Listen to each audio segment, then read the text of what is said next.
Kung may asawa ka na, huwag kang makikipagkaibigan sa pwede kang ma-in-love.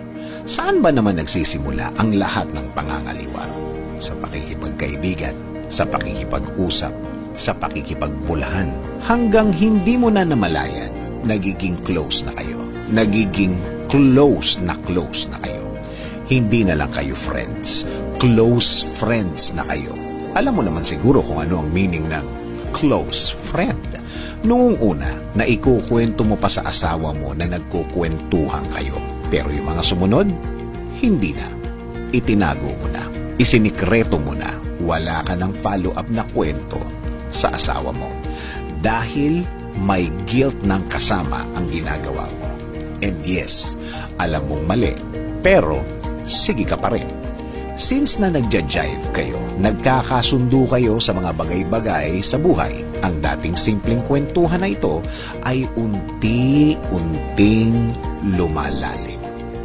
Feel na feel mong nagiging iba na ang mga nagiging usapan nyo. Dati, by group kayo. Dati, may kasama pa kayo. Ngayon, iba na. Kayo na lang. Kayong dalawa na lang. Oo naman, feeling niya din yan. Since na noon pa man may dating na siya sa'yo, hindi na naging mahirap ang maging close sa kanya. Mas personal na ang mga usapan nyo. Iba na ang tono. Hindi na lang kayo magkaibigan. Naglalandi ka, lumalandi siya. Naglalandian na kayo. Huwag mong sabihin na nadadala ka lang ng sitwasyon. Dahil sa una pa lang, alam mo nang mali. Lalo na ang mga sumunod na pagkakataon. Mga sumunod na pag-uusap at mga sumunod na lakad nyo. Hanggang maramdaman mo na lumubog ka na in love ka na. Oo naman, you felt good. Pero tinago mo, tinatago mo.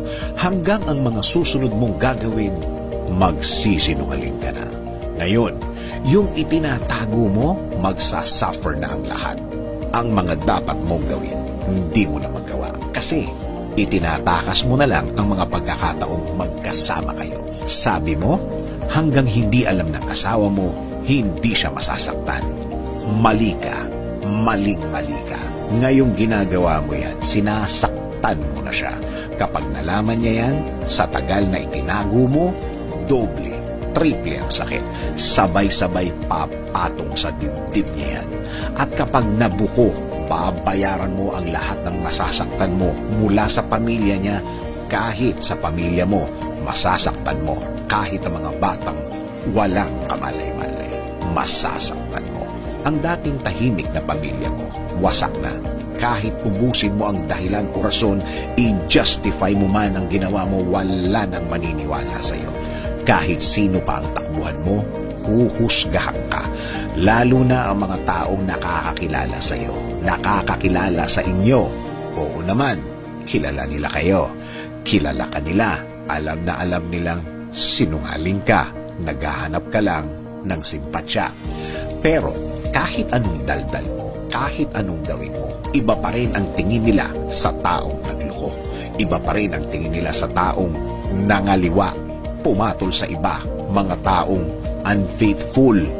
Ngayon, makikipagkaibigan ka pa ba sa taong pwede kang ma-inlove? Na-imagine mo na ba ang gulong idudulot sa'yo at sa tahimik mong pamilya? Ikaw na ang lumayo, ikaw na ang umiwas, ikaw na ang pumigil sa sarili mo.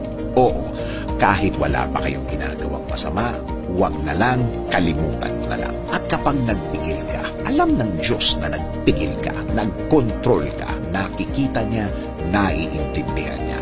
Lahat naman ng magandang ginawa mo, may katapat ding kabutihan. Nakikita niya kung gaano kalinis ang puso mo.